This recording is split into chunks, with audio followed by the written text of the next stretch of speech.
phone calling. I swear I make up a song to count out every time. I should really actually record it and make it our theme song. That would be hilarious. That would be very cute. Whoa, whoa, whoa. It was very Pointer Sisters. I liked it. How is your week going so far? It's getting better. The weather's getting better. It's getting chillier. I like that. Me too. It's nice. It's finally cooling down in the desert out here. It's quite beautiful. Oh, I miss the desert. Oh no, not you again. That's funny. Hey, Alex. Hey, Alex. I wanted to, okay, so I have these jokes now that I wanted to put on t-shirts, Vanessa, and I feel like we should talk about it. Yeah, let's talk about it. I really want to put "Keeping Scientology Sucking My Dick" on a t-shirt. Now, I've already sworn within the first 2 minutes of the video, and now we're screwed, but I think that's hilarious, and I think it speaks to my voice in this conversation. That's pretty funny. I also like that. I also like "The Greatest." That's good. Of course, Ser-Fac-Tastic in like big like bubble letters, like it's like old Batman TV show. Ser-Fac-Tastic.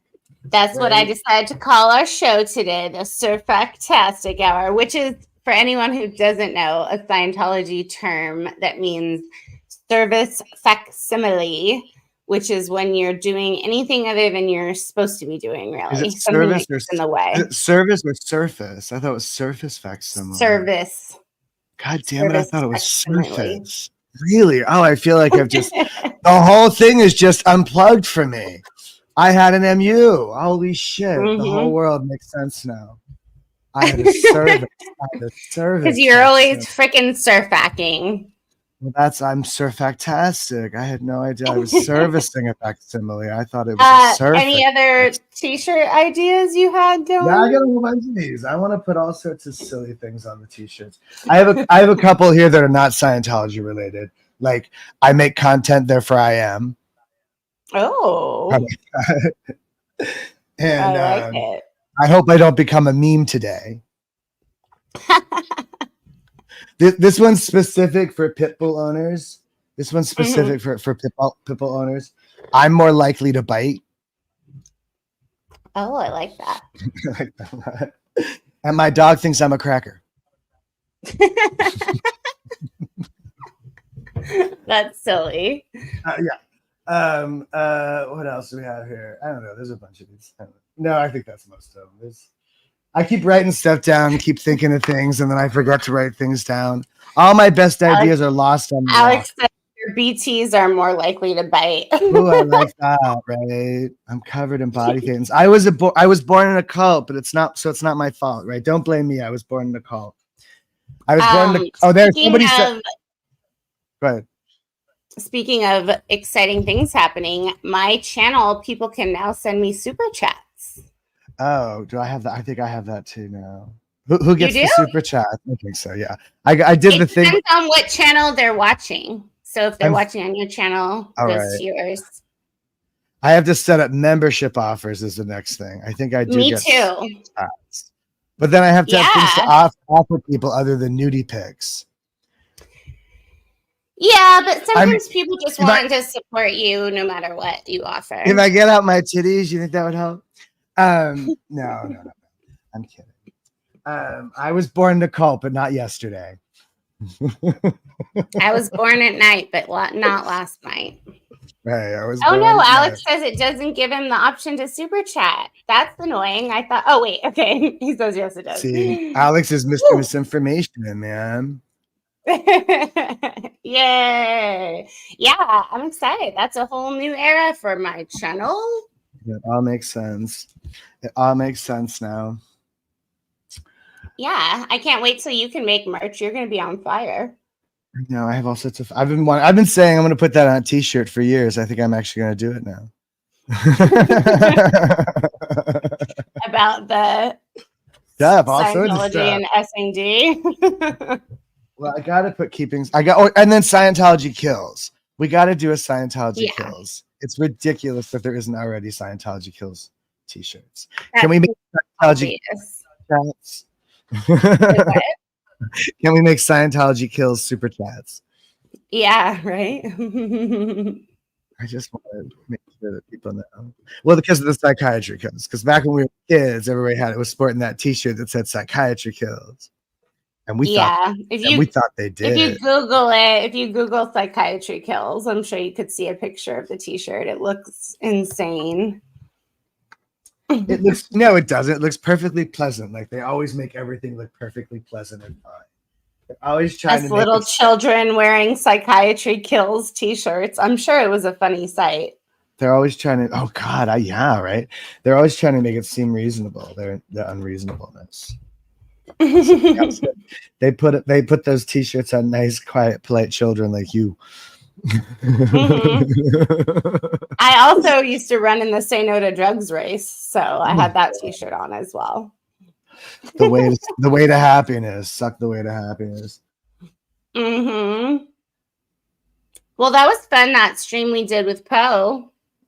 John Poe. He's a trip. Yeah. Right? Yeah. Now you can say you know the former police chief of Detroit. I do. I say that to people now. I know a former police chief. And then they say to me, ask him if all cops are assholes or if like being a cop makes you an asshole. Is it? But I think it is, because that's the same thing with Scientology. Makes people an asshole. Makes people into assholes. I think some people are drawn to it because they want the power too, though. So you might get a few assholes. The power to bully. Mm-hmm. I wonder how many of my cop stories I should tell John about, because they're not good. They don't color the cops in a good light. Well, it would be very interesting. He's not like Mr. like. No, he's not. That's the point. That's why we love him. But I just don't want to I don't want to feel like I'm coming at him or anything. But like, police, man, they have been mean to me for real. I'm sure he's used to it. He's probably used to it. So have you watched anything interesting on YouTube TV this week, or SPTV, or any of the channels? TV. I keep forgetting what I keep wanting to talk about. I had all sorts of things in my head before we got online. Yeah, I have, but I'm kind of forgetting what I was talking about, and I keep forgetting to no.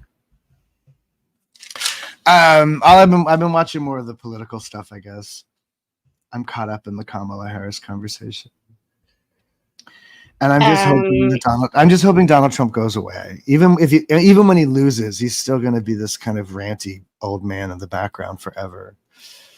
Yeah, it's true. I mean, it's a weird time, man. It's beyond that.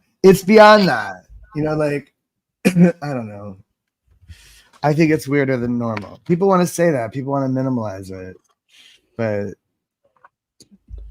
this guy, the point is that he's just a symptom. He's just part of the bigger problem.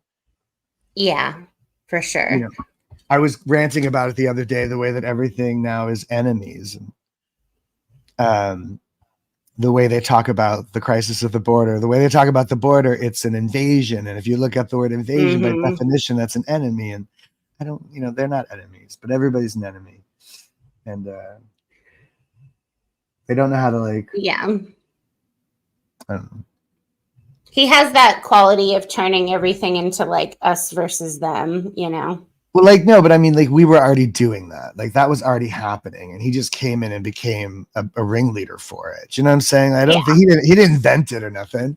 It was already there. No, but he definitely pushes it over and over and over. He'll even if it's not true, usually it isn't. He'll just keep up with the rhetoric. Yeah, Scientology. Texas Audit says, what are your thoughts on Narcanon? Nora was talking about it today. That's so funny. She was talking I saw the video. I didn't watch it, but I saw that the title was something like the secret lies behind or something, and I'm such a weirdo. I'm like, she's not talking. No, about she's me. been doing these recaps of the secret lives of Mormon wives. That show. I know, yeah, yeah, that one is hilarious. Like, it's pretty funny. But she's been talking about Narconon, and Narconon is a way that a lot of people get into Scientology through the drug rehab centers. Even though they've shut a few of them down, they're mostly still operational. That's Kirstie Alley. That's Kirstie Alley's tale of and a few other people, I'm sure. But and they put people through the purification rundown, which is super dangerous. I mean, sweating is good, you know. Like in lots of places in the world, people sit in saunas all the time. But but not with those high levels of niacin. Not with this whole like bunk bullshit medical angle to it. I mean, other than it's good for you. A sauna is good for you, just in general, but not the way they. I think so. There's not even studies supporting that, like, so, you know. So, well, I mean, I'm just thinking like in Scandinavia and Sweden and Denmark and Norway and places like that. They love saunas. They're in saunas all the time. They have a sauna. I use saunas all the time. They have a sauna at the Burger King in Oslo. They do in Korean cultures too, but L. Ron Hubbard was very specific about drugs being stored in your cells, and that this was the only way to get the toxins out of your body. So yeah, you would do it 5 hours at a time. You'd take not 5 hours at a time, exactly. Amounts of vitamins, and it was a nightmare. And it's one of those things that like it really feels like something's really happening because the niacin flesh and stuff. You really honestly believe, oh wow, the toxins are just pouring out of me. But it's all just some stupid. And I remember like the folklore stories, like someone would be like, yeah, I was sweating out all these paint toxins, so my towel was blue that day. Like, or people who had done like psychedelics or something, or people who had done like drugs, like getting high again. Yeah, that's what they would say, that they would get high. They would get flashbacks in the sauna. I love it. That'd be nice.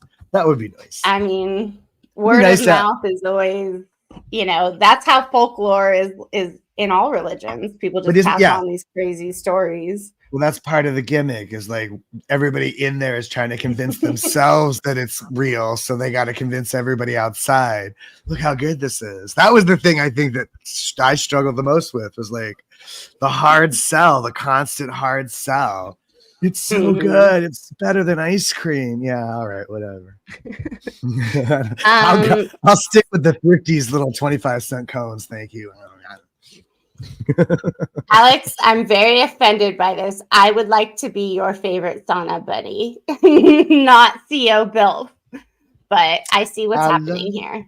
My sauna buddy.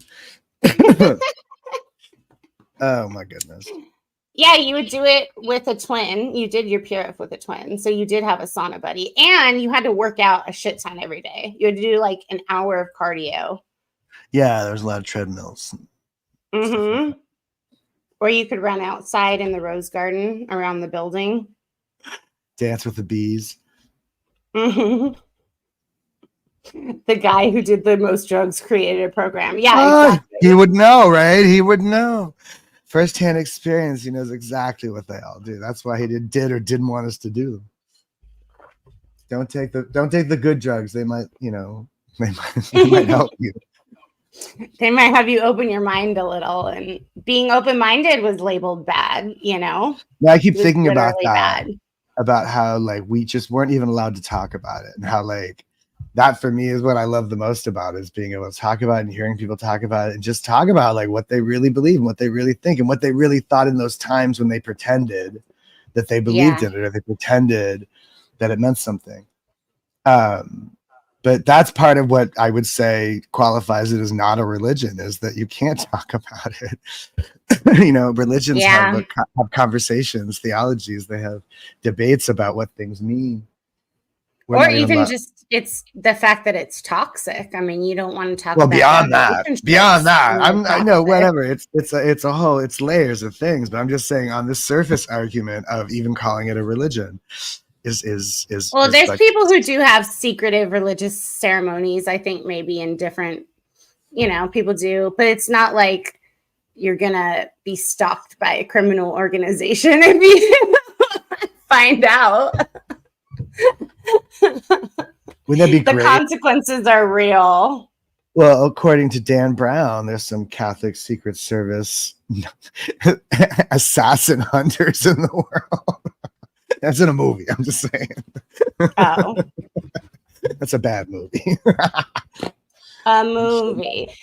Do you happen to get Tony Ortega's blog to your email? I don't. Should I? I get it every day. And it was really interesting, the story today. It was about this lady who tried to sue Tom Cruise in 2021. And then she was like this famous Hollywood madam. And apparently she moved to the city that I live in. And the lawsuit was only dismissed because she passed away earlier this year. What was she suing him for? Non-payment of dues. No, it was something so petty. It was like people have been asking him how he broke into the movie industry and entertainment industry. And recently, and I've even heard him say this, that he was like crashing on Sean Penn's couch. And that was how like he's just kept going to auditions and they were like bros and kind of did it together. But I guess this lady was saying that she's the one that introduced him to people. And on top of that, that he had a relationship with her nephew. So there were some bombs in there. I think we always gave Mimi Rogers credit, right? Well, he got her in. No, I mean helping him in Hollywood. Both ways. She got him into Scientology, and she got him into Hollywood too. But I guess, and no, Sean Penn. I don't know this story. Sean Penn's a wily character. I don't know what he's up to. Yeah, he is a wily character. The lady's name was Paula Wagner.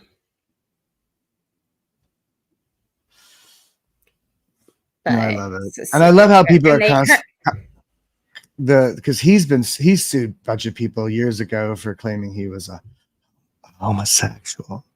Did he? Yeah, in England. It was a UK thing in the UK. Oh, yeah, the tabloids, right? I guess so. I don't know, but that's all. Her name was Sasha of the Valley, and her black book revealed that she'd been sending 300 women to working Hollywood names, claiming Gibson even. Mel Gibson. Ooh. Maybe. I don't know. Yeah, it's all the shady characters. It's all the shady guys. It's all the guys we're not sure about. Very interesting. Mel Gibson. Damn, does he still have a career? Is he still a person? Do we care anymore? I haven't seen him in anything in a long time. Well, he got canceled. For, I think it was titty sprinkles or something. I forgot. No, he also had that like breakdown in Malibu. Yeah, he popped off on a cop and he said some really racist shit. And there's whatever. There's that, and then there's also was a Hasselhoff. He got busted for saying some drunken shit. But that's the demon. That's the demon of that beast, man. Mm-hmm. Mel Gibson, Tradcath, Sedevacatist. That was fun to say, but I don't know what it means. He made the Jesus movie, right? Didn't he make the Jesus movie? And he made Apocalypto. Apocalypto was fantastic, actually. Yeah, he is definitely been in a lot of things. Yeah, Mel Gibson and Tom Cruise have never been in a movie together. Because they used to be lovers. They used to be secret lovers. Oh, shit. You can go there, even. No, Mel Gibson, he's Catholic. He's all super Catholic. Sometimes I just put Scientology into Google, and then I want to see like the news stories that come up. And one that just came up says Scientology celebrates 60 years in the heart of Denmark. That's stupid.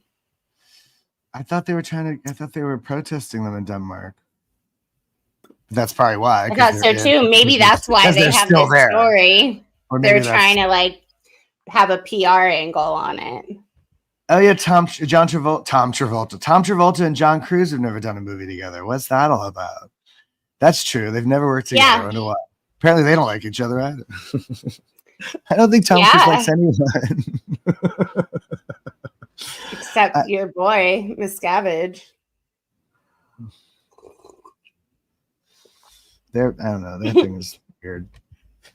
But I don't think there's anybody. It says John Stamos reveals he was kicked out of Scientology orientation for fucking around with the spiritual device. Probably the e-meter or something. No, this guy, COB, Bilf, is saying that Mel Gibson's from a particular sect of or strain of Catholicism that believes that none of the popes after Pius, the 11th, 12th, have been legitimate. 12th. No, it's 12th. I don't know this story, but I guess I'd have to watch the Jude Law series now. But that's what the Sedevacantist.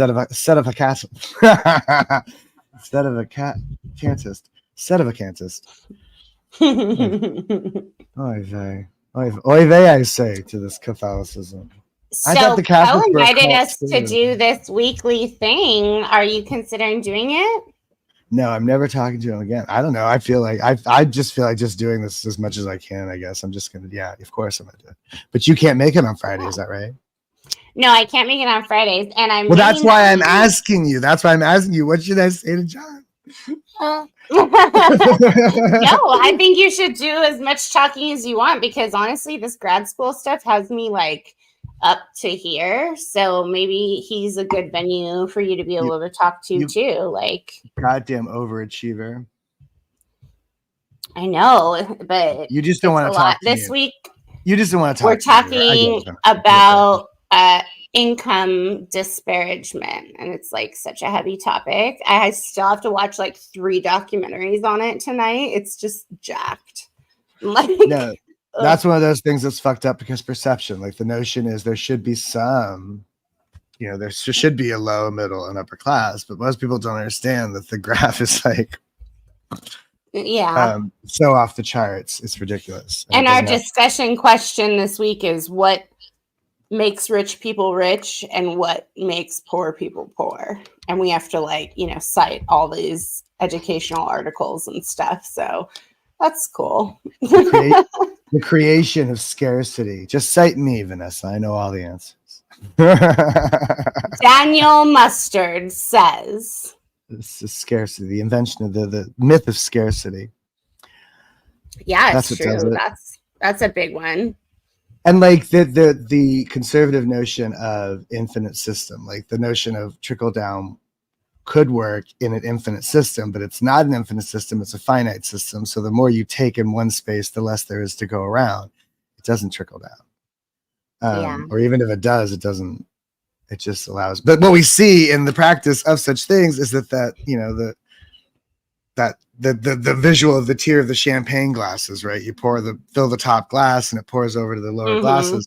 But what we've seen happen is that bigger glass just gets bigger and bigger and bigger instead of spilling over, instead of trickling down. It doesn't trickle down. No, for sure. And seeing but we still do it like next to each other of what companies used to share their profits with workers, and it was like the percentage of profits shared in the 60s and then 70s and then 80s and then 90s, and it just keeps going down. They keep making more money. It's crazy. And it's all this, like, there used to be a notion of like company man, and there used to be a notion of loyalty and stuff like that because you were treated more like a partner and less like a whatever. You could have a career at one company, but now that has been the sort of the evolution of progress, supposedly in efficiency of business, is to break jobs down into little pieces so that you can hire less educated people for less money to do one piece of a job that one person used to do, an educated person used to do all by themselves. Yeah. Like the difference between a registered nurse and now you have a medical assistant and a phlebotomist and an x-ray tech, and you have like it's like 6 different people now do that one job. Yeah. And that's supposedly more efficient. I don't know. But it's all about the cost. It's all about the profit motive. Whatever makes something supposedly more cost efficient, that's what they do. And as long as money rules the world, nothing matters. So why do we bother? Good point. Why do we bother? End of thesis. Why? Oh, well. Oh, well. Just, give up. It is what it is. Did you go to therapy this week? Yeah. Yeah. How was it?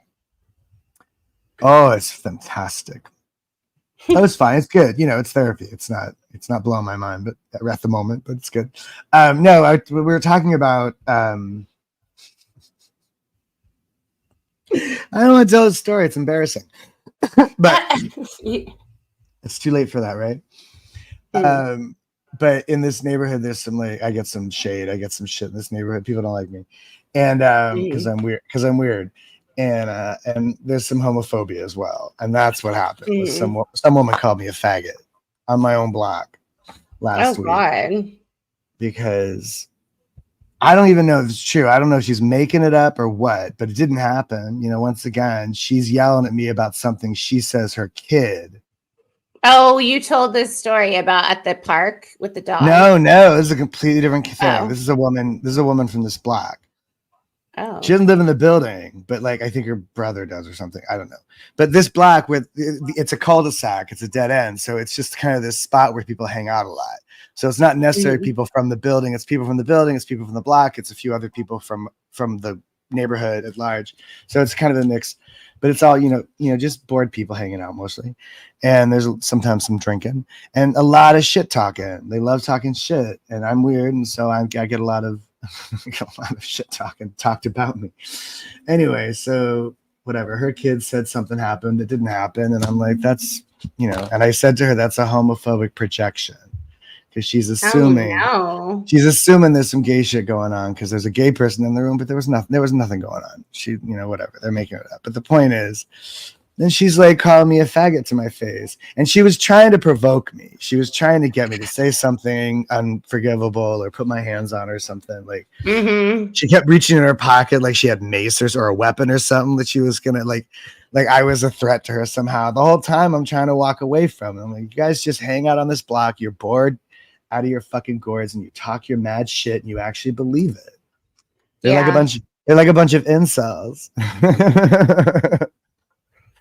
That's crazy in today's day and age that people are still acting like that. In New York City, in Brooklyn, you don't expect to be called a faggot to your face. No, so you just get away from her, and you expect it. You expect to be called a faggot behind your back. No. I mean, you were still standing there. She didn't even hide it.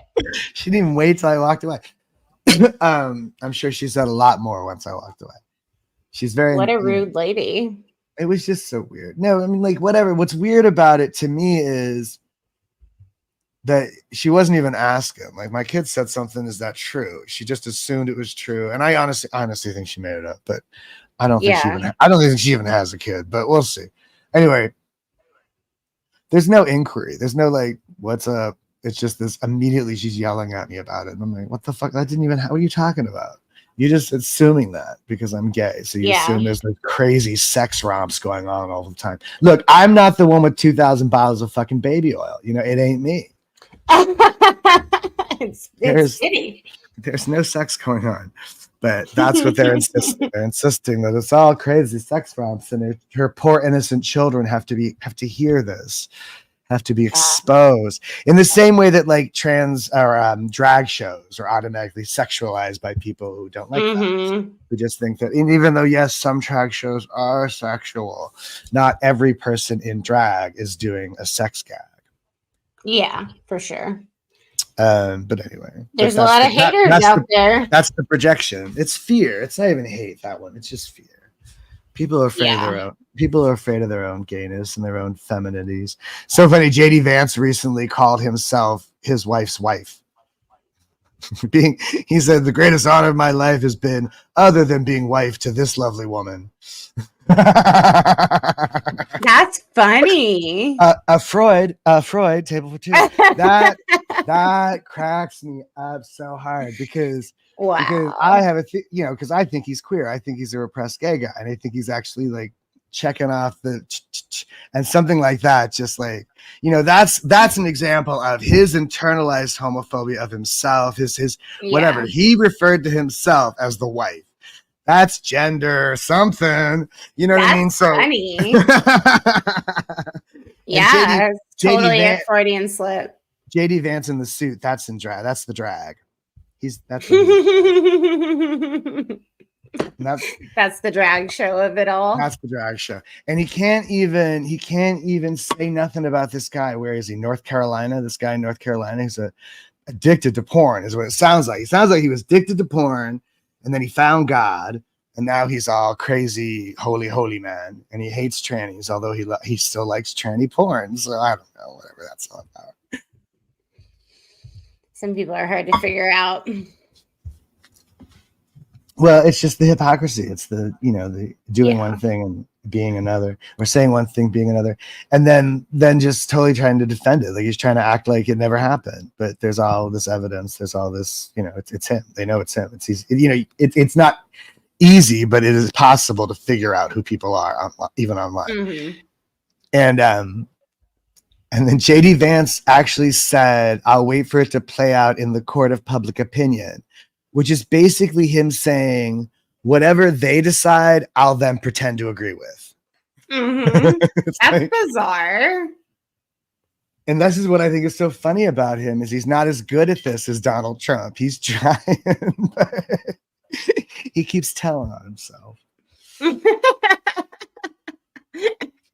He keeps slipping up a little bit. Yeah, that was rude. This week in the entertainment industry, Janet Jackson claimed that Kamala's dad is not black, which is ridiculous. No, that's what I heard. I heard they found out that Kamala's dad is white. So she's watching what news channels exactly? She's not. She's listening to some rumor mill. She's listening to some catty bitch who's one of her dancers or something. Who knows? These, they hang out. They just, that's the thing about being super famous like that. You spoke to this once about how that's like a whole psychosis unto itself. When you're famous like that and you're so isolated, and all the people around you are only people who rely on you and need you for their work. It's really sad, actually. And so nobody's ever going to say no to you. Nobody's ever really going to push against you. Dave Chappelle has the same problem. Yeah, obviously Donald, and then there is Donald Trump, the great leader of this actual headspace that we're talking about. He lives in his own little privileged bubble of money, and somebody else's money, and doesn't ever have to worry about it. Can you imagine if somebody gave you 400 million, whatever it was 4 billion or 400 billion, whatever it was, some insane amount of money. It's so stupid. And he's just get started. No, that would be a gift from heaven, that's for sure. It's insane. And he's just pissed it all away. He just pissed it all away like an idiot, and he thinks he's a self-made man. That's delusion, right? What kind of delusion is that?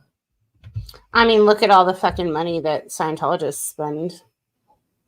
It's so insane. It's a lot of money. And it's not like everybody in Scientology is rich. They're not. They're just like handing over their hard-earned cash. Yeah, that's killing me more and more the more I think about how hard my mother worked. And all the while I was taking this sort of like the heat of blame. Like somehow she was working so hard to feed me. And okay, but mostly she was working for them. Yeah. That infuriates me. That's insane. But that's what did she do in the Sea Org? I don't know, to be honest. I know that she was at one point, she was the whatever in charge of the nursery, because she tells that story about almost losing a kid. I don't know what else, to be honest. I'm sure she talked about it, but I don't know. I didn't want to know. She was very proud of her time in the Sea Org, and she wanted to go back, but she never did. Or she said she wanted to go back. That's crazy. But she was a weird person. She always said that she wanted her ashes scattered, and then when she died, she put it in her will or something that we were supposed to keep them. which I think is funny. Like, where did that come from? And that's not a big deal, but it's just like, that's exactly the opposite of what she's always said all my life. But, you know, whatever. She got old and she got demented. Yeah. She had to be reminded every day of who she was. Really? She got to that point? Oh, yeah, I think, I mean, I don't know completely, Vanessa. I'm sorry. I was speaking kind of hyperbolically, but yeah, like she was put in a place for that particular, for people with dementia.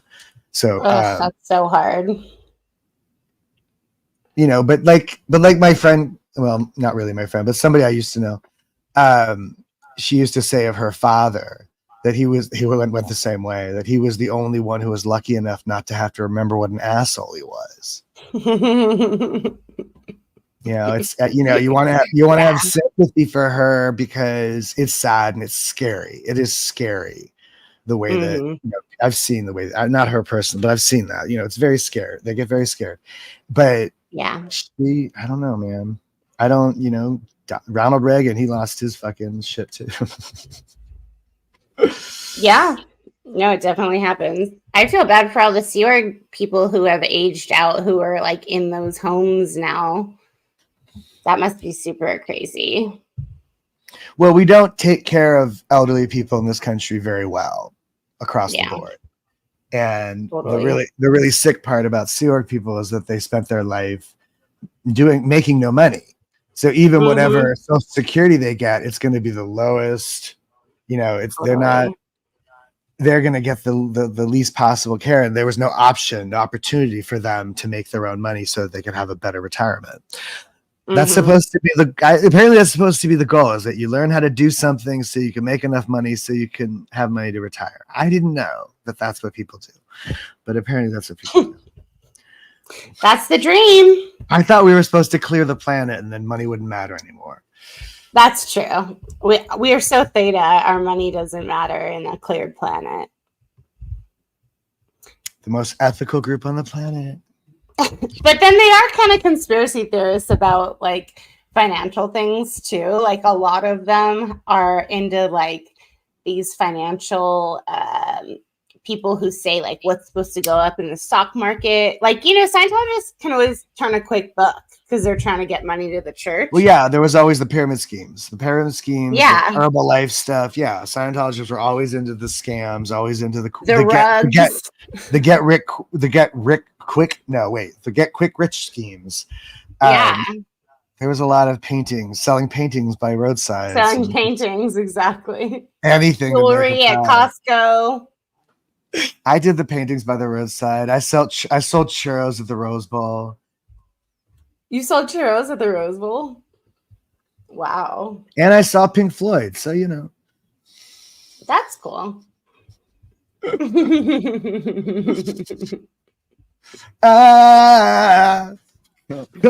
would have been an awesome show at the Rose Bowl. It was the Division Bell thing. It was the Rose Bowl, or I think actually it was a bigger place than that. I'm trying to remember because I did work at the Rose Bowl a couple of times, but I think Pink Floyd was at an even bigger space, but I can't remember what it's called. But yeah, it was in an arena. It was in an arena. It was in a sports venue. That's how big Pink Floyd is. They arena rock. Yeah. Even the second coming of Pink Floyd, even the 90s revised Pink Floyd were very popular. Yeah. But I can't remember that arenas. I just bought tickets to the Lakers game coming up pretty soon. They're actually having them go on the road and come to the desert for like a game or two. Oh, fun. Oh, cool. Good for you. Yeah. So I'm going to go. I love the Lakers. Do you know why they're called the Lakers? Because they were from the Lake of Minnesota.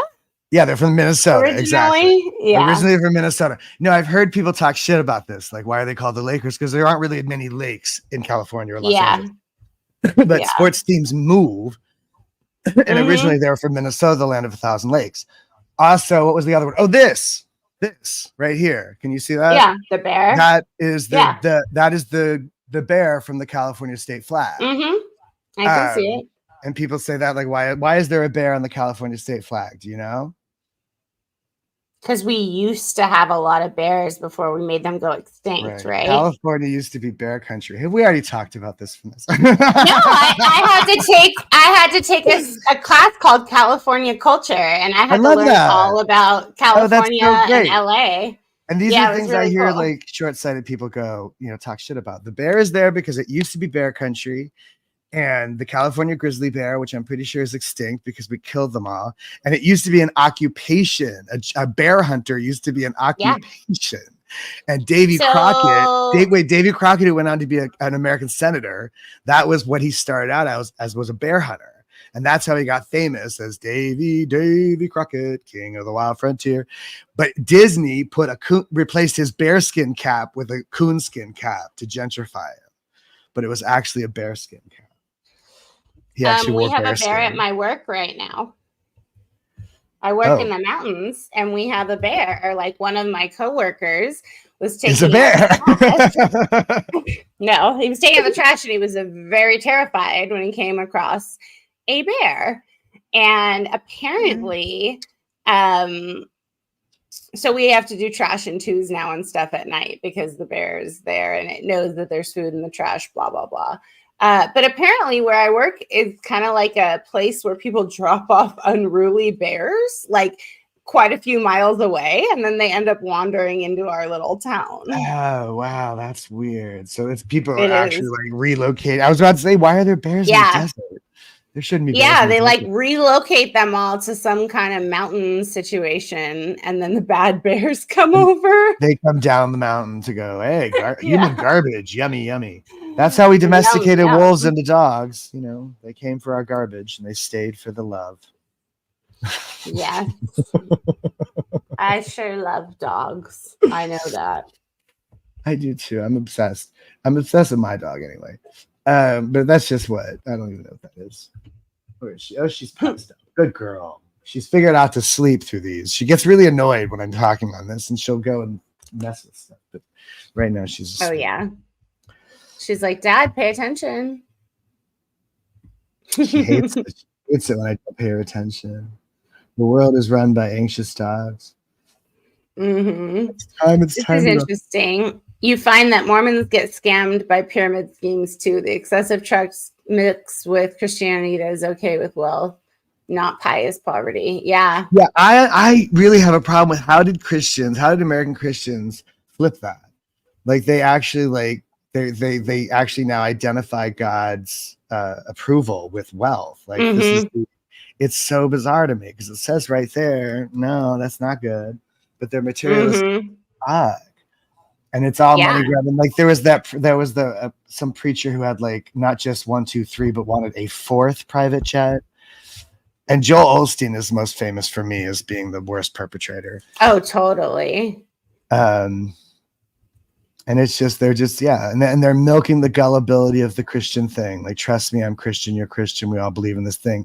And all the while going on about how the outside world is so scary now to get you. Same thing, same culty kind of thing, right? Yeah. And he sucks them in with all the sweet talk. And they're so overly trusting, for whatever reason. They're just open and trust people, which is sad because that's what Christianity does teach you, to trust your neighbor. That was the thing with even like with George W. Bush. Like George W. Bush was like cool with Vladimir Putin because Vladimir Putin had a crucifix on, so he's Christian. Oh my God. Like there was a whole thing about that was weird. I was like, no, that's not. But they do that. But we did that certainly. Yeah. How trusting were we of other Scientologists? Here, you're a Scientologist. Hold my kid. There was that guy that. Anyway, how trusting were we? You're a Scientologist, so come on in, ransack my house, defile my children. Hide your wife, hide your kids. Here comes the Scientologist. Yeah, and I was like, oh, cool, they're Scientologists? Then they must be great. The assumption that they were great, they were moral, they were ethical, and somehow preternaturally like more capable than others. I can trust my kids with you because if the house catches on fire, you'll miraculously save them with wings. Wings with your OT powers. With your OT theta wings of power. Yeah, flowing power right at my butt. Imagine being that delusional. It's probably fun. I've said this before. Like, it certainly must be easier. I mean, I don't know. No, it's not fun. Maybe I was never that delusional, but I was pretty delusional. Yeah. But it certainly seems easier for people who really, really just like have faith in something, that the idea that it's always watching and looking out for you, and God will never give you more than you can handle, that kind of bullshit. But it's not true. And then when it fails people, nobody ever wants to take responsibility for that. Nobody even wants to look at it. That's the worst part. That's what faith does. Faith forces you to deny when it doesn't work out. Right? Yeah. And that's what fucks that happens. I think the crux of it. I don't know, whatever. Yeah. All right, who makes 100,000 grifting on YouTube? Is I that feel you, like Vanessa? no, it's a Jeopardy question. I feel like she's talking about Reese. Because she has a dead ex and an ex she found out. But I've been reading those Reddit boards, so you know. Hey, I've never heard. A bear is a name for a gay guy with a larger build and usually a beard. Is that right? Yes. I think I've heard that before. And then the better one is the otter. That's my favorite. But let's not talk about that. Oh, we did the Mormons scammers. Man, Mormons are into scams too. Yay. It's wild. Do you have any other friends that were raised in cults? Because I have a ton. It's really weird. I knew a guy called Arjuna, grew up on an ashram. Yeah. That was kind of like that. And he was also molested. He also had fingers up the butt. Something about those gurus. And I don't know, not really. I want to say I connect a lot with lapsed Catholics. Certainly. There's certainly some overlap there. Yeah. That they were post Pius the 12th, so obviously not really Catholic. The guilt and the shame are similar. Oh, the guilt, the mea culpa, all my fault. It's all my fault. It's all my fault. I never thought anything else were true. Yeah. What other cults? What other friends do you have from cults? What cults? I have a friend who grew up in an ashram, for sure. I have another friend who grew up Hare Krishna. And her father prays to rocks and talks to rocks and like is just a total out there dude. I immediately think of that rock, the rock in that movie, Everything Everywhere All at Once, which is like the most enlightened rock in the history of anything. So I'm like, well, if it was that rock, I could see where he's coming from. But other than that, that sounds like crazy talk, Vanessa. Absolutely. Yeah. And then I have another friend who there was like this weird LA cult in the valley that was by the side of the freeway, and she grew up in like a tent there. Like I don't know what it is. It was all random that we ended up. I think we all knew quite a few people who like grew up in communes. Like, I don't know if that counts as cult, but it's kind of I mean, different communes have cult. Yeah. I think we all knew people like that. I think all the Hawaiian people grew up in communes. I'm not sure. My sister-in-law grew up in a commune, but I wouldn't necessarily say it was a cult, but it's definitely out there. It depends on the commune. But there certainly was a lot more alternative living in California. There still is, I'm sure. Yeah. Apparently they're giving grade schoolers transgender operations in California for free. What? Oh, I don't know. This is something Donald Trump said. I'm making fun of Donald Trump. Because when I was a kid, the school nurse could barely give you an ice pack. An ice pack and a Band-Aid. That's all they had for you. But now so much more. No, it's pretty much the same. It's probably even worse. They can't really do anything for people. Well, they can. We just don't want to. It's not cost efficient. It's not cost efficient. Doing the right thing is expensive. Yeah, this is interesting. One of the things with faith is that they cement a version of psychology, and that isn't supposed to evolve. Yeah, exactly. Where the science of psychology does the work in progress, understanding which is correct. Yeah, and real science is always changing. It's never like set. You're always trying to either prove it or disprove it. Well, they think they got it right. They think they got it right. So what is there to evolve, you know? Yeah. And that's always the difference between religion and science. Like science evolves by, you know, in its design. By design, it evolves. Religion, of course, is not supposed to, because everything that came out the first shot was supposed to be holy and glorious.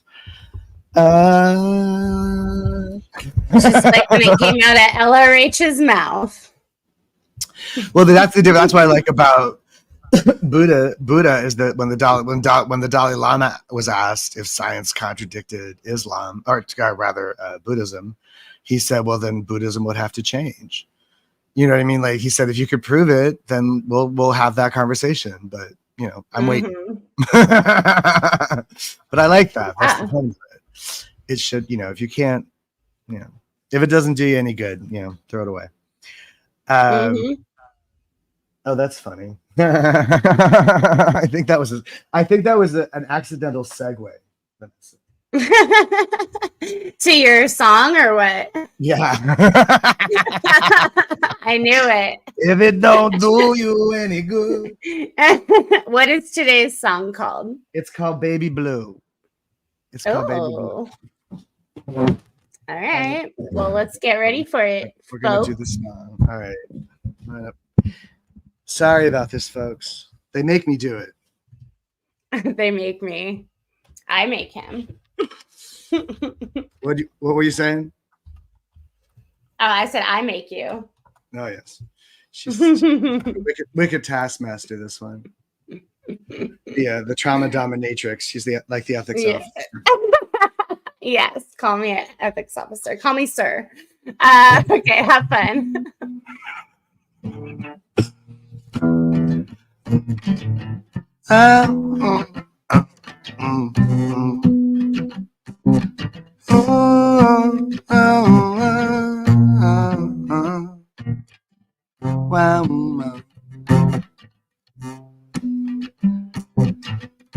Just a page, turn a phrase, another shout in the dark, just another day in the life of paying every price of every life so far.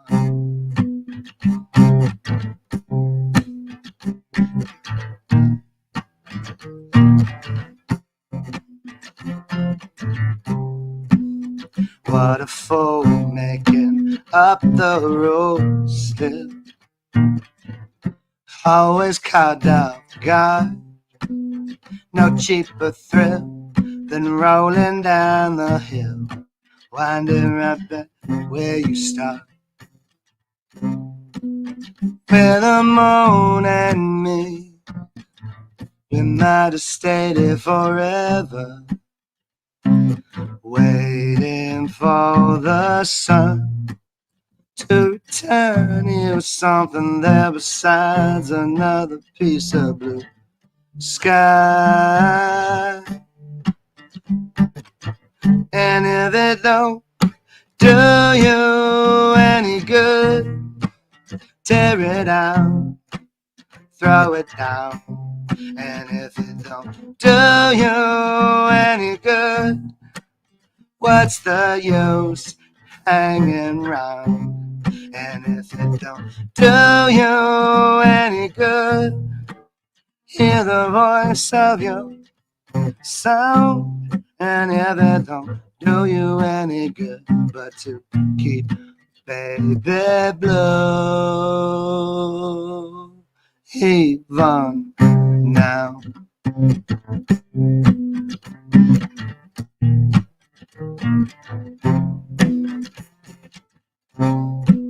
Here's the moon refusing to move, like some ancient work of art, staying right where anybody might to even look the part.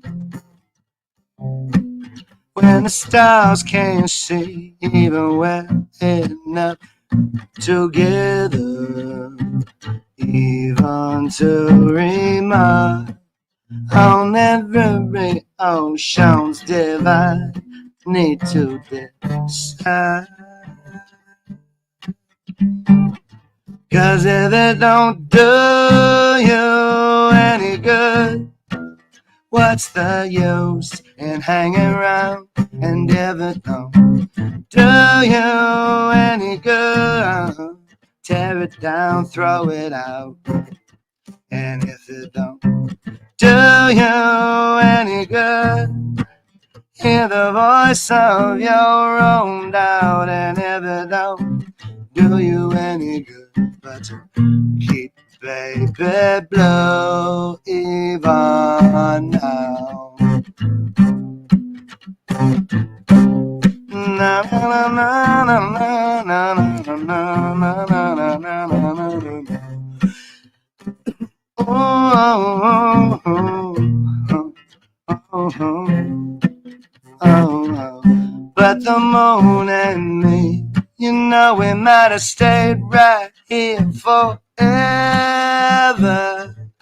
waiting for the sun to return with something there besides another piece of blue sky. And if it don't do you any good, tear it down, throw it out, throw it out.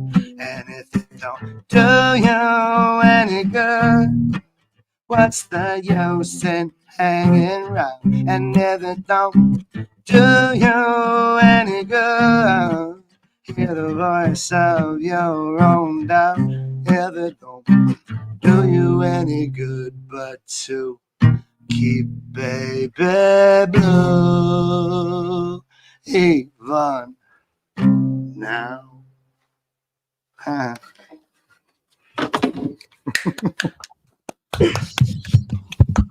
Beautiful. Was that good? Oh, you muted yourself.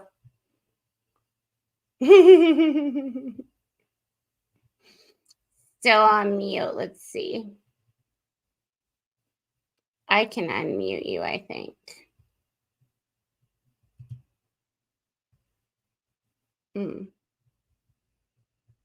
I think you have to hit unmute at the bottom of the screen. Can you hear me now? Yeah. The mic fell over and unplugged completely, so it was beyond a mute. It was an extra gotta be mute. tragedy. Tragedy. I like that. Do you any good? I think that's Hooky, right? Isn't that Hooky? Yeah. Can I get Chaperone to sing that song? Can I get Chaperone to sing that?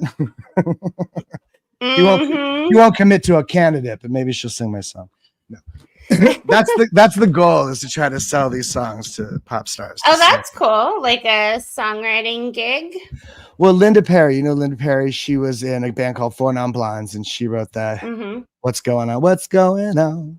And that's what she does now, is that she writes songs for other artists, including, well, Pink. She wrote a record with Pink.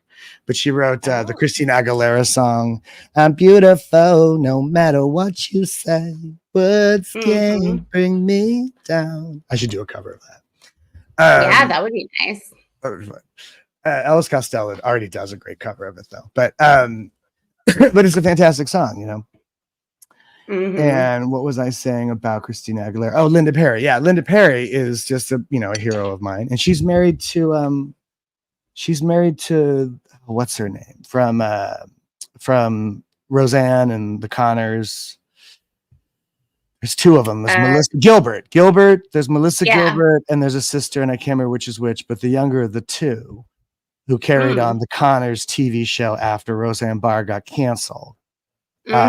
She's married to Linda Perry of Four Non Blondes and co-writer of Misunderstood by Pink, amongst others. Sarah Gilbert. There she is, Sarah Gilbert. And I watched the Connors. I like that show. It's cute. Jay Ferguson was on that show.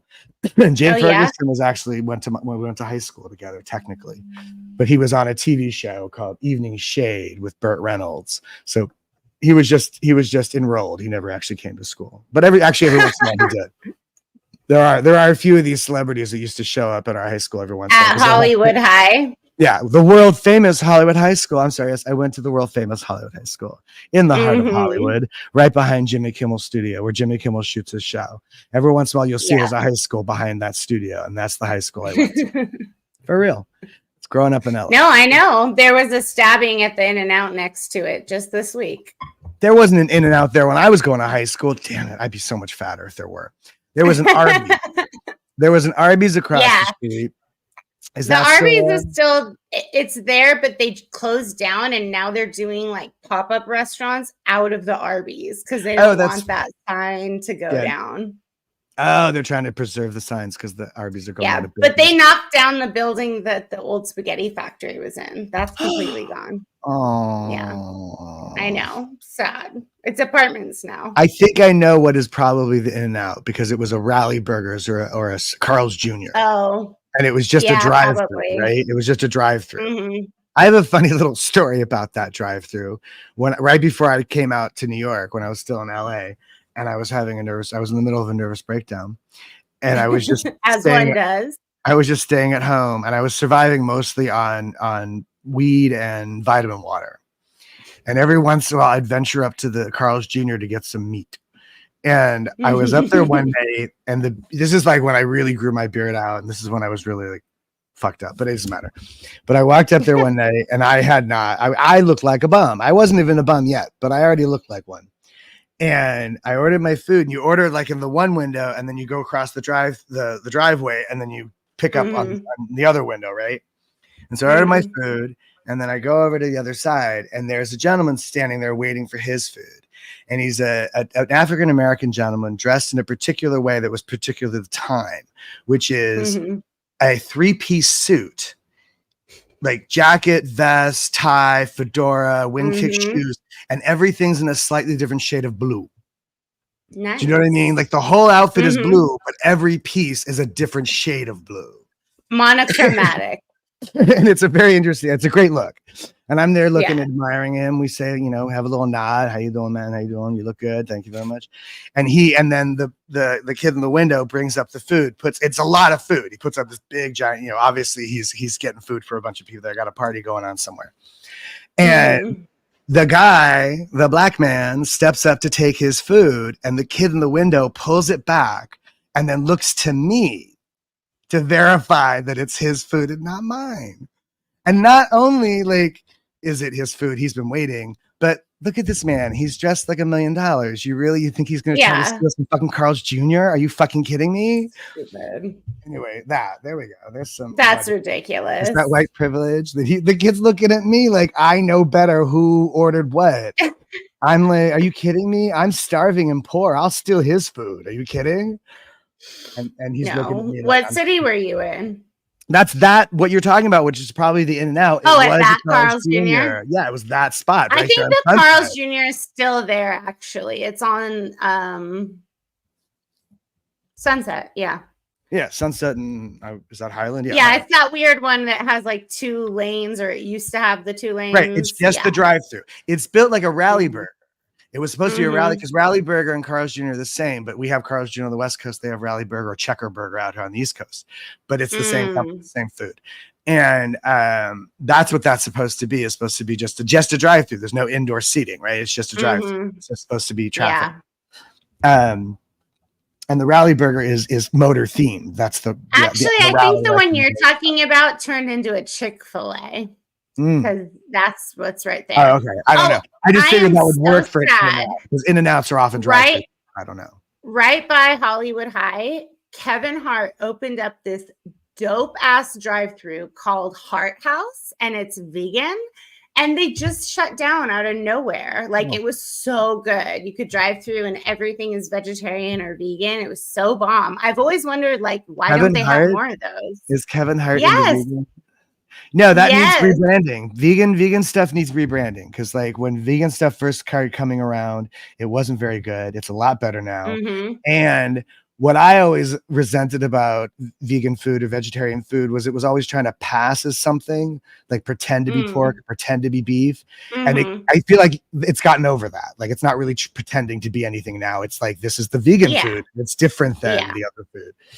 Although I know that Burger King now has a vegan burger, right? I mean, if it's come a long way. Yeah, they serve the impossible, and I don't eat meat. I'm a vegetarian, so for me, I love to have the replacements. If they can actually taste like a replacement, it's like really helpful. It's the Impossible Burger, the one that's like made like by like cloning, like genetically cloning. Meat. Yeah. Stuff. I don't know. Yeah. It's creepy. But it's not alive. Like you're not killing you're not killing an animal. Exactly right. Yeah. It's like, or it's like sourdough. You have to start with one animal, but like, you just have to my friend dropped off half a loaf of sourdough because we have a really cool spot here, and she's like, I can't eat all this sourdough. You want some? I was like, yeah. I miss sourdough. They don't have sourdough in New York. They really don't. Every once in a while, somebody will give you something that's supposed to be sourdough and it's not. Really? There's a sad thing as Burger King tries to pass something off as sourdough. It is not. Yeah, that's true. They do try to do sourdough. It's a very California sort of arrogance. Like, we know what sourdough is. Thinking. I lost you now. Now you look frozen, Mr. Daniel. Oh, there you are. I'm not frozen. I'm just very, very still. I'm hunting rabbit. Alex says sourdough is huge where he lives in London. Lots of avocado toast and poached eggs. Yeah. Well, yeah, but see, that's what happens. All these things are the funny little things about my youth, like pomegranates too. They all got hip. Yeah. Avocado, sourdough, pomegranates. Those things are ruined for me because these fucking hipsters. But a pomegranate was like a toy and a treat when I was a kid. Mm-hmm. And I love a good pomegranate salad with some pomegranate seeds on it, maybe a little goat cheese. That's delicious. You can put goat cheese on anything. I love goat cheese. Yeah, goat cheese just anything. No, that's good. I made mac and cheese from scratch last night, and tonight I'm gonna make zucchini boats. Zucchini what now? Zucchini boats. Like stuffed zucchini. You're stuffing your zucchini. Is that some sort of sexual innuendo? I don't get. Oh, it sounds like it, but it's really just some cooking references. Alex, what do they call? Wait, what do they call them? Or what do they call cucumbers in England? They call them something else. Now that's a 2D flow. I think you're trying to hit on Alex. I'm gonna write it my CSW. What is the word I'm trying to think of though? It's an English word, but it doesn't matter. No, I don't want to know about your zucchini, Vanessa. That's a little too intimate. That's a little too I think. No, this reminds me of a friend of mine from junior high, and we found his mother's personal things, and she had a vibrator and a plastic zucchini or a plastic cucumber. Like it wasn't even. It was just. Oh my god! Cucumber. Oh, I shouldn't tell that story. That's so rude. That's dirty. Alex, I know you're just looking for a wife because you want to be American. Don't even play. Okay. Aubergine. The aubergine. That's the eggplant. Yeah. Hello, Crafts Chats and Catastrophe. I hope you're feeling much better than you were last week when we saw you. Yes, she is. Yeah, she has me on the TV and you on the phone. Yeah, she was in the hospital, Crafts and Chats, but I think she's out. Yeah, now. I know. I hope you're getting better. It's nice to see the same people and get to know people too. Getting to know you, getting to know all about you. A lot of people who watch SPTV are from cults themselves, like all different ones. I guess that would make sense, right? And yeah. She got home yesterday. There she goes. Don't let them stop you. Don't stop you now. We're having such a good time. Yes, we're having such a good time. The seasons are changing. Are you excited about New York in the fall? Yeah, I like it when it chills out. I like it a lot more. I hate the summer. I hate the humidity. Yeah. And the dog doesn't like it. She hates the cold. She gets very cold, but we have to get her a sweater. I need to get one of these Amazon wish lists so I can get the dog some stuff. Dude, I have so many dog clothes. My dog has her whole dresser just for herself. Like, it's ridiculous. She just needs a coat. She needs a jacket. Keep her warm. Yeah. I don't even know though. I see those dog jackets. I see those dog jackets. I think, do those even keep them warm? Because it's all they're exposed underneath, which is really where they get cold. But it definitely helps because when it's hot out and they don't want their clothes on, I notice they'll start like panting and stuff. Okay. Yeah. Okay. All right. It definitely insulates them. Yeah, spooky season. What are you gonna do for spooky season? Are you gonna be anything for Halloween? I'm gonna be a grungy bear. Maybe a grungy bear bum from New York City. No, yeah, I'm just I'm in costume every day. I understand that. So am I. I'm in costume as like a normal earthling. Yeah, right. I'm in cosplay as a human. Totally. Yeah. What is this? There is a 25-minute summary of reality TV show from 20 years ago. I'd love your opinion on convincing groups. I can't post links, so search Space Cadets, the most expensive hoax in television history. Interesting. We'll check that out.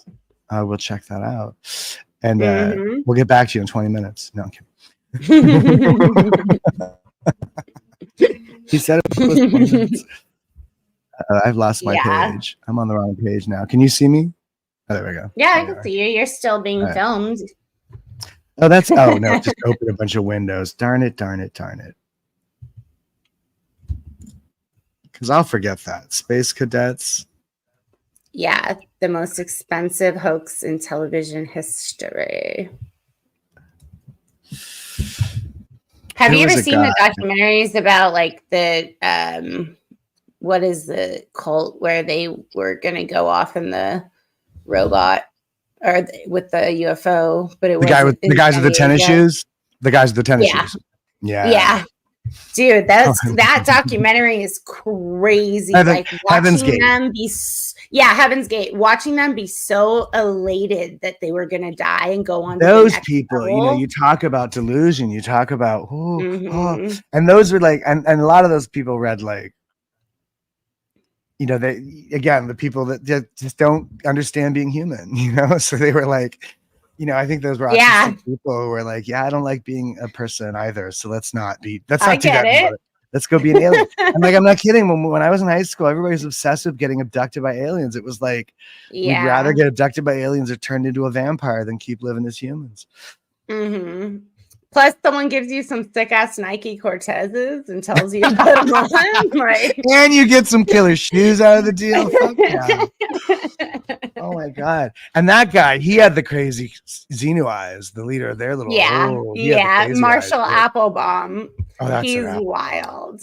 Yeah, it actually started with I had a dentist called Applebaum. Joe and T, and the woman was the one who actually was the leader, and then she passed and he became the crazy leader.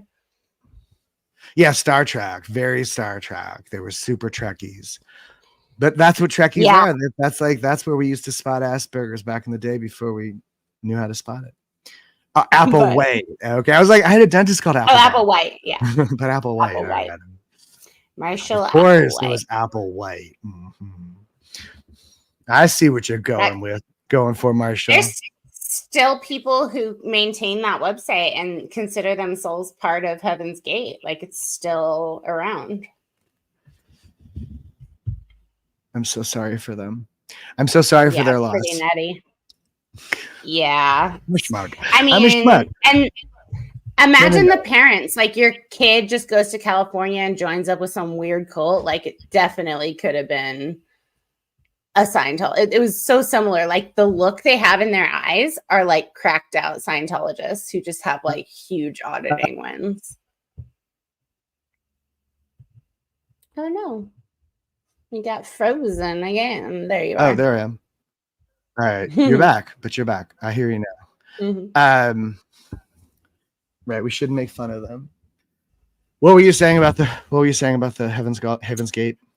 Their eyes, when they were talking about just how happy and ecstatic they were, they literally looked like a Scientologist giving a speech at Flag. Like, I wonder so if fucking beta, man. I wonder if there was a connection, like they certainly had and of course Charlie Manson made those eyes famous too. They were castrated. Yep, they were. Well, it was about the same time people were joining the new religious movements, and they were like really into some weird shit. The people had just like walked on the moon, and aliens were everywhere. Aliens are everywhere, walking on the moon. So nutty. Yeah, they're the ones who drank the literal Kool-Aid, though. Well, I used to joke all the time that we all could have ended up in Jonestown. Those are the ones that yeah, those were the ones that in Guyana, literally, right? Yeah. I thought they were, I forget what, something like that. Yeah, I think it was, Guyanese, New Guy, I don't know. But yeah, they went and they created their own little society in the jungle somewhere, and they thought they would be safe, and I don't know. Yeah. They couldn't defend themselves from themselves. Cults are super dangerous. I remember, it was like Vice magazine or something did a whole thing, did like a movie where it was like a found footage movie about a cult in Africa or something, but it was not real. I think it was just supposed to be kind of like, it wasn't actually Kool-Aid, right? It was Flavor Aid. Yeah, Flavor Aid. I've heard that before. That's true. Yeah, it wasn't actually Kool-Aid; it just became Flavor Aid. In Hollywood, they have this museum called the Museum of Death, and they actually have the Nike Cortezes out. Some of them, the real ones, and the outfits they were wearing and stuff, as well as Charles Manson's poems and all sorts of weird shit. Well, fucking Guns N' Roses did a cover of a Charles Manson song.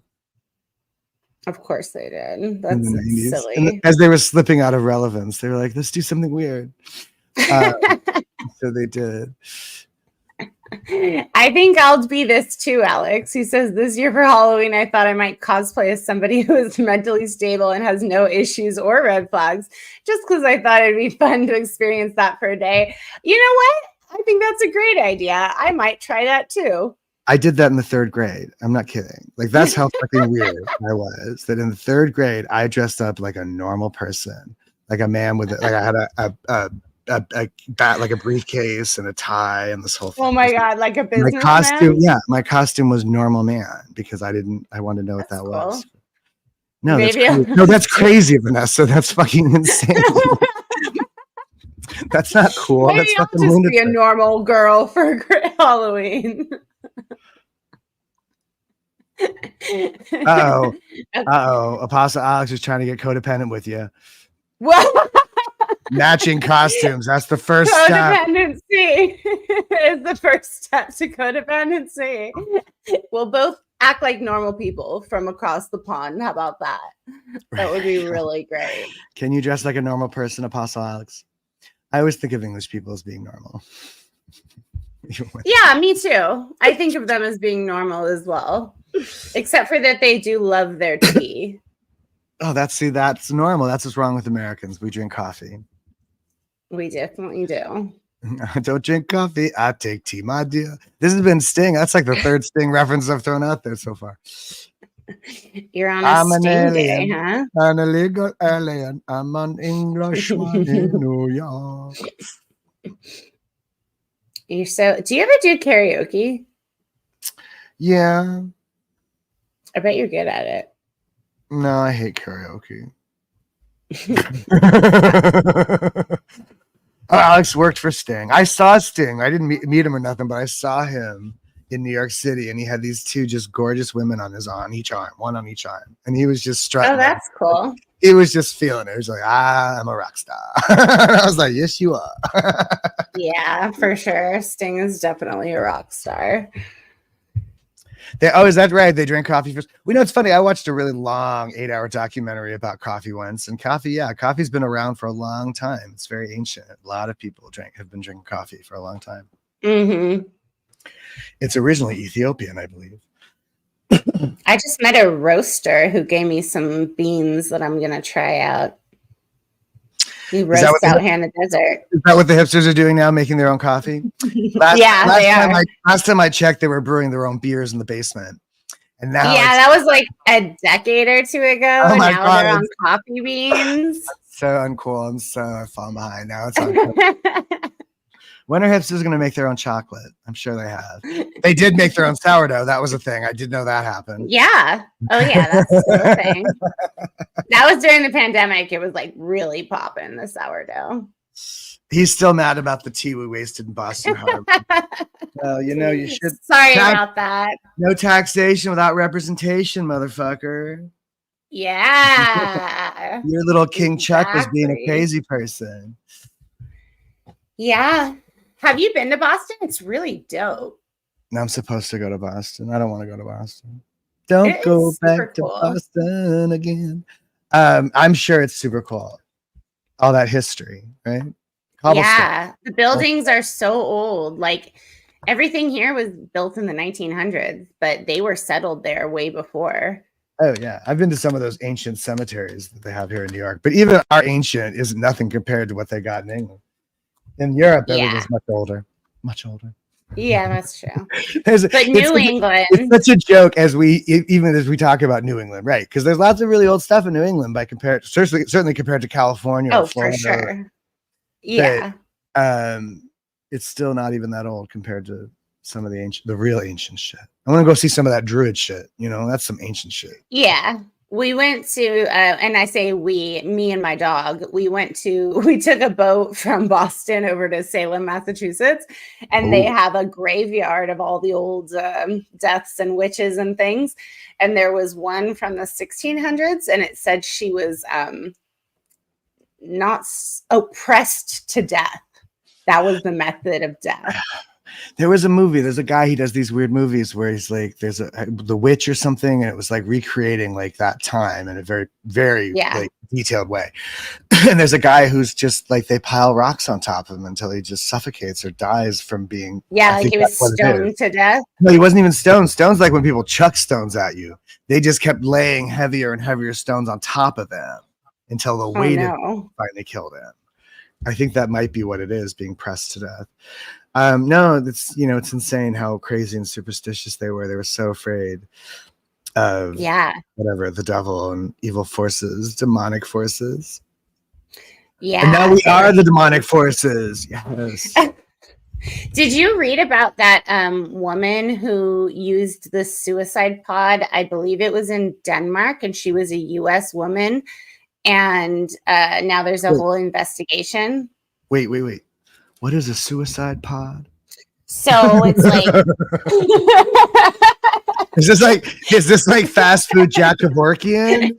It's actually like pretty sick because it looks kind of like a spaceship, and you get in it, and like the one that they were showing, it was actually outdoors in nature, and it had like a glass cover so you can see out.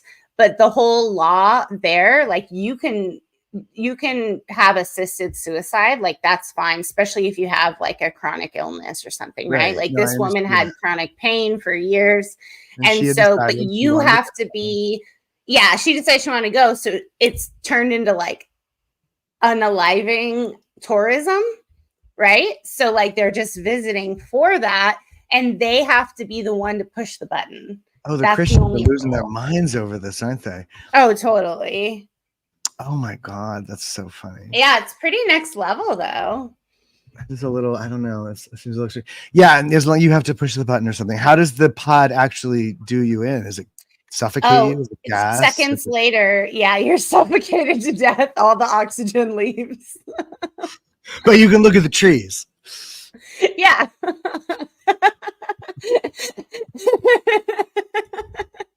Sounds cool. Wait, no, how does it actually kill you though? Because we have trouble with that here. Is it gas? Oh, it really does suffocate you? I thought we were kidding. Gas. Oh, it's a gas. And then it like literally seconds later you are, because they have trouble getting that done. Like in Texas, they half-assed it a bunch of times recently. Yeah. In recent years. and the gas or the injections, both. I'm not sure which they use or how it works, but I think it's ridiculous. That is so funny. That is, I mean, like, it's Isn't not that funny. next It's not level? funny. It's next level, right? It's bizarre. But Yeah, I it's guess people totally have a next right level. to do what they want to do. Traveling all the way. It's called the sarcopod, and it's it says it's inert gas asphyxiation. Wow. Crazy, right? All right, here we go. Crafts wants to know. Serious question, she says. Do you want to be discovered with all the fame and big money, or a steady working sing-songwriter who is well respected artist? I was saying this earlier, Crafts, that like right now the goal is to try to write songs for other people to sing. I have no interest in fame, certainly, but I would like to make a little money. You know, I don't like living in a utility closet. I feel like I should be able to make a living doing what I do and writing songs for, like, I would love to do like write songs for other people and then do like a Carol Carpenter tapestry kind of record of my little like folky versions of those songs. I think that would be cool. Yeah. But yeah, I'm trying to be a singer-songwriter. And some, here was this, but Treasure Block says there's hanging trees in Boston Common Park. Yeah. There's a hanging tree in Washington Square Park that I love to point out to people, and it looks like a hanging tree. It's clearly like the oldest tree in the park. It looks like that tree that haunts the kid in the movie Poltergeist that breaks into his window. It looks like that tree looks like it was grown in hell. And that was the hanging tree back in the day. I heard a story about someone who ran a laughing gas pipeline into the house from a storage shed in their garden and accidentally unalive themselves. Well, you know, they used to have this thing called the Darwin Awards, where like if you do something really stupid that you die from or renders you incapable of procreating, you get an award when you do it to yourself.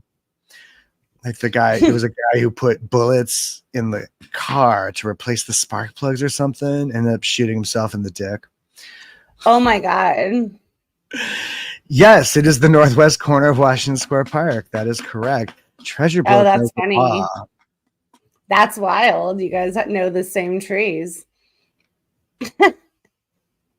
Well, I used to follow the tourists, like when they would do like tours. I used to follow those people around and comment about stuff. Like I was part of the tour. You get a homeless bum to hang around with you during the. I bet it's just like Hollywood, where they have people like that all the time, right? Doing those tourism tours and shit. Yeah. I was supposed to do a homeless mustard walking tour. That was one of those things that would be funny on sale. And somebody bought it, but she was disabled, so she never actually got to actually do it. Oh, that would be so cool. Yeah. But I don't even remember anything anymore. I mean, let's go around New York. I can tell you stories about weird things that happened there. I don't know, like now it's like, what do people really want to hear? The stories of deviancy? And I mean, it's probably more interesting than just a regular tour. You're like, and then this is where this one crazy fight happened. This is where I got my ass whooped. And this is where I was. This is where I used to sleep. This is where the police kicked my guitar into smithereens. It's so expensive in New York too. I'm sure it's very not even easy to be homeless because things are so expensive. Well, because New York City is so affluent, though, people are willing to give stuff away in a way that you don't probably see in other places. Because especially food, people want to feed you. There was a lot of, people do, and there's a lot of services in New York too that I think is probably better than most places. Yeah, true. That's nice. She said, I suspected my stepsister once removed does events in New York City. She knows lots of musical industry folks. I would so love to share your work with her if you would like. That would be cool. Yeah, that's why I need like kind of an A&R person. Those are the people that put these things together.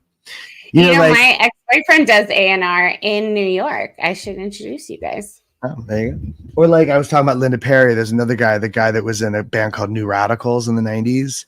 And they had a hit with a song called You Got the Music in You. Don't look back. Don't let go. Yeah. That guy, right? So he quit doing that. I think he didn't like performing because he quit doing that. And that's what he does now is he writes songs for other people. He writes songs for movies. He wrote a song for Adam Levine of Maroon 5. He won an Oscar. So that to me seems like a cool way to go. I'd love to write songs, or even that Rainbow Connection song was written by an actor who also writes music. Yeah, I know a woman who made a career doing that. She just wrote for others. She was her own little pop star, but she wasn't quite making it, and she was selling her songs. I think that's the way to do it. I don't know. I don't want to go on tour. Yeah, homeless person complained when you got him. Well, you got him the wrong sandwich, man. So that's on you. What the fuck were you thinking of, Apostate Alex? You gotta get the right sandwich. It was a song, Alex. It was in a movie, and I don't remember the name of the movie, but I'll tell you, it starred the English chick from the Pirates of the Caribbean movies, and the little guy plays the Hulk in the Avengers movies. What's his name? Okay. I forget his name, but it was those two. Interesting. I don't know who that is. Maybe you need some kind of management who can Keira Knightley, yeah, hook you up with those gigs. I guess. I mean, I feel like what you're supposed to do is build your own brand. Like that's how you do it. Like trying to be an unknown person, going to people, going, "Help me become known," is one thing. But making yourself known in some other way, and then going, "Hey, can we put this here?" That's a different way to go. And since I am already homeless mustard, you know what I mean? Like I should be able to use that for something. I should be able to use that as a utility. I certainly could go if I had something to sell. I could certainly go and bug Opie of Opie and Anthony. I'm sure he'd have me on his podcast and promote me if I asked. He did a thing. I saw something recently where he got a question about whatever happened to homeless mustard. So they remember. Yeah, they remember me. That's not I'm gone but not forgotten in that world, in that domain, as it were. And I think that I would love it if you wrote a book. I think that would be really interesting. Gotta write a book. Do you know how much discipline it takes to write a book, Vanessa? Yeah. Dear diary. I even thought of a way to open the book, because one of my earliest childhood memories was recognizing homeless people under the overpass on Vine off of Franklin. Do you know what I'm talking about? So they had just built that. There's a big storage utility thing, right? Yeah, right across from Cafe 101. Right.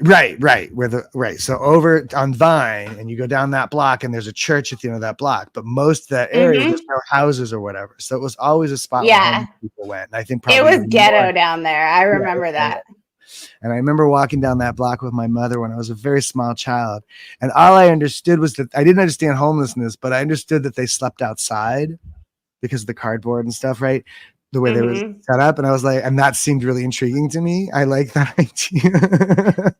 And I was like, I wanted to go talk to them, and she wouldn't let me. And I used to think about that when I was homeless. When I was years later, I'm actually homeless. Like, oh, that's so funny. Like I was drawn to it. My mother used to complain about that. No, it's definitely a lifestyle. I mean, people definitely choose a lot of times because they get so used to the lifestyle too. Yeah, but it's also like a choice between the smaller bullshit and the bigger bullshit. Like sometimes it's just easier to be, to rough it than to deal with whatever crazy shit is in the life you're kind of stepping out of, as it were. Yeah. There's a lot of pressure in life to pay bills and pay mortgages and pay jobs. I guess what I know is more kind of extreme situations, people running away from real situations that are more severe than that. But I suppose there are people that just don't want to live regular life. I don't know. That was the big thing in Echo Park for a while. There were a lot of teenagers who were choosing to be homeless. And they were trying to hang out with the real homeless people. Yeah, there was a certain amount of that when I was homeless. There are these kids from Long Island who would come and hang out, and there's this sort of pretension to it. And then there was the gutter punks in Tompkins Square. They would always try to go home with those guys. It's so funny. They thought that we thought we knew they weren't really homeless. Like you could always tell. Mm-hmm. And then the young guys were always trying to like scam their way in back to go home with them, like so they get go home somewhere and clean up. Wow. The dog is getting anxious. She's chewing on things. I think it might be that time. I have to go do my homework. Ma.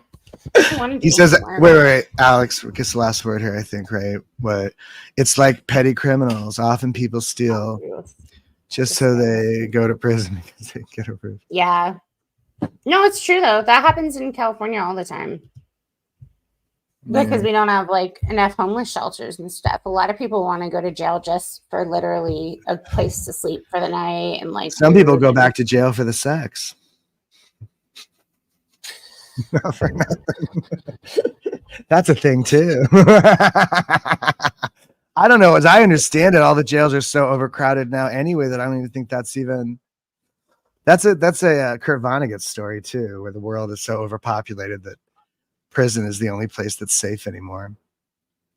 Our birth rate's down though. Apparently the number that we're supposed to have for society to have enough people who can take care of the older generations and all that, an average woman is supposed to have 2.1 children. And in America, we're under 2. We're like 1.5 average. But in countries like the education levels are not as high, it goes up and up and up. Yeah, that's true. Only stupid been around the world, and only stupid people are breeding. I don't know. That's the sad part, but I don't know. Birth rates is such a funny thing to me because I remember I used to think that meant something, but usually they're talking about economics. When you need a certain birth rate to maintain the economic structure that will then support retiring people, and we're not good. And in the conservative notion, they think that people should just deal with setting up their own retirement and they shouldn't have Social Security. I don't know. It's not even like, I don't want to say something as crude as there's too many people, but we don't know how to take care of people and we don't want to, and we don't, it's just, you have to put expense, but it's all about the worth of older people. We don't put a lot of worth on older people in our culture the way that other cultures do. For sure. That's a good point. And the solution to low birth rates is immigration. Yeah, exactly. And that's always been the answer. And of course, the same people who bitch about happily have 1.5 children. The half gets to live in England, but the full one has to live in America. I mean, I have to. Is this some sort of like? Oh no, I have to have half a child. Is this some sort of? Well, dilemma? I'll wave my magic wand, and we will see everybody next week. Bye. Oh yeah, I'm talking to John Poe on the on the go on Friday, and I promised to be Friday night. Yes, Friday, and I promised to be invigorated and entertaining. Invigorated and entertaining. You guys better watch out. I don't know. All right, guys. All right, darling. I love you. I will see you later. Bye. All right. We'll talk soon. Bye, guys.